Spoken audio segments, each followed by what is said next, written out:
Good morning seventh class, welcome to your mathematics class.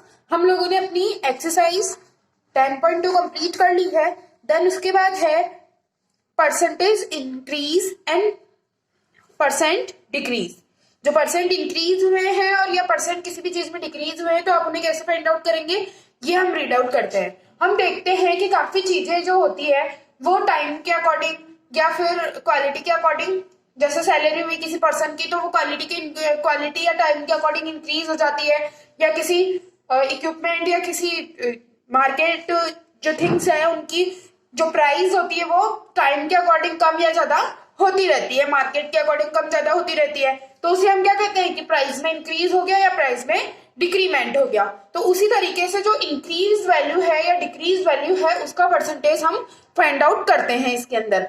ठीक है, तो to calculate the percentage increase find the value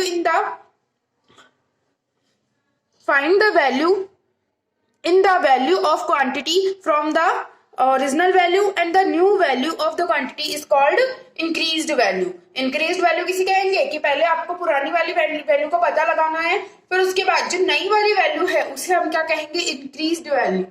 ठीक है, तो इंक्रीज वैल्यू आप कैसे निकाल सकते हैं, जो जितना इंक्रीमेंट अमाउंट है वो कैसे निकाल सकते हैं, increase value minus original value कि अभी कितनी है और इंक्रीज होने के बाद अब हमारी जो भी पेमेंट है या जो भी प्राइस है वो कितना है और माइनस पहले कितना था, तो उसे हम क्या कहेंगे, इंक्रीज्ड वैल्यू। और उसका परसेंटेज निकालने का फॉर्मूला है increased value divided by original value. कौन सी वाली ओरिजिनल वैल्यू, जो पहले थी, मल्टीप्लाई बाय 100, तो वो क्या आ जाएगा, इंक्रीज वैल्यू का परसेंटेज आ जाएगा। उसी तरीके से to calculate percentage decrease find the decrease in the value of the quantity from the original value, the new value of the quantity is called decreased value. कि पहले वाली वैल्यू से आपका कितना कम हो गया, उसके बाद आप ये फाइंड करो कि जो आपकी वैल्यू क्या है अभी डिक्रीज होने के बाद क्या वैल्यू है, तो वो क्या कहलाएगी, डिक्रीज्ड वैल्यू। डिक्रीज्ड वैल्यू कहलाएगी। फिर आपको अगर डिक्रीज्ड वैल्यू निकालनी तो कैसे फॉर्मूला होगा उसका, decreased value minus original value minus decreased value. और उसका अगर परसेंटेज निकालना है, परसेंटेज ऑफ डिक्रीज्ड, तो decreased in value divided by value original value multiply by 100। तो इस तरीके से आप दोनों फॉर्मूले से इंक्रीज और डिक्रीज्ड वैल्यू फाइंड आउट कर सकते हैं। तो क्वेश्चन है आपके पास example number 1, a month's monthly income increased from 25,000 rupees to rupees 30,000।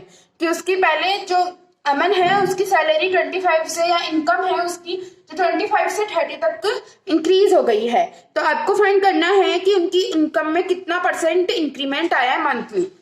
तो पहले उनकी इनकम थी 25,000 और अब इनकम हो गई है 30,000 रुपीज।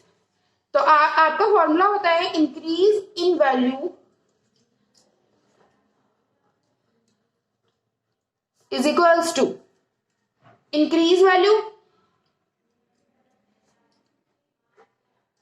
Minus original value. तो इनका इंक्रीज वैल्यू हमारी कितनी है 30,000 और ओरिजिनल कितनी थी 25,000। तो कितना इंक्रीज हुआ, 30 माइनस 25,000, तो 5,000 हमारे पास यहाँ पर इंक्रीज हो गया। अच्छा, 5,000 इंक्रीज हो गया तो आप इसका परसेंट कैसे फाइंड करेंगे, जितना इंक्रीज हुआ है divided by original multiply by 100।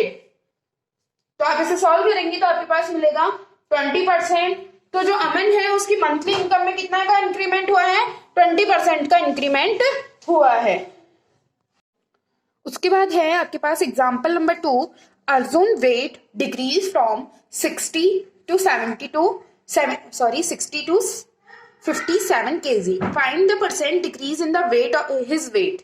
आपको क्या करना है, अर्जुन का 60% वेट 60 kg वेट था जो अब किस में चेंज हो गया है, 57 kg वेट में चेंज हो गया है, कम हो गया है। तो आपको फाइंड करना है कि उसका कितना परसेंट जो वेट है वो डिक्रीज हुआ है। तो आपको सबसे पहले क्या करना होगा,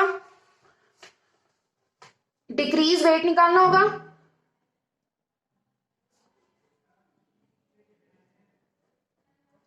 is equals to 60 minus 57 kg, that is equals to 3 kg। तो उसके वेट में कितना, पहले कितना था 60 kg, डिक्रीज का फॉर्मूला देखो आप, यहाँ पे फॉर्मूला है आपके पास original value minus decreased value. तो 60 उसकी ओरिजिनल जो वेट था, फिर उसके बाद 57 इसका डिक्रीज्ड वेट था, तो दोनों का जो उसका डिक्रीज वेट हुआ वो क्या हुआ, दोनों का सब्सट्रैक्शन, दैट इज 3 kg। आपको अगर इसका परसेंट फाइंड करना है तो आप इसका परसेंट कैसे फाइंड करेंगे, 3 kg decreased weight divided by original wait that is 60 kg multiply by 100, 0 से 0 कैंसिल आउट, 2 टाइम में कैंसिल आउट, 2 से 5 टाइम में कैंसिल आउट, तो क्या हो गया 5% उसका वेट जो है डिक्रीज्ड हो गया। तो इस तरीके से आप डिक्रीज्ड और इंक्रीज्ड अमाउंट निकाल सकते हैं। आपको इसके बाद example number 3rd, 4th, 5th करने हैं आज कंप्लीट। इससे रिगार्डिंग किसी को कुछ डाउट है तो आप लोग मुझसे कंसल्ट कर सकते हो। Thank you class.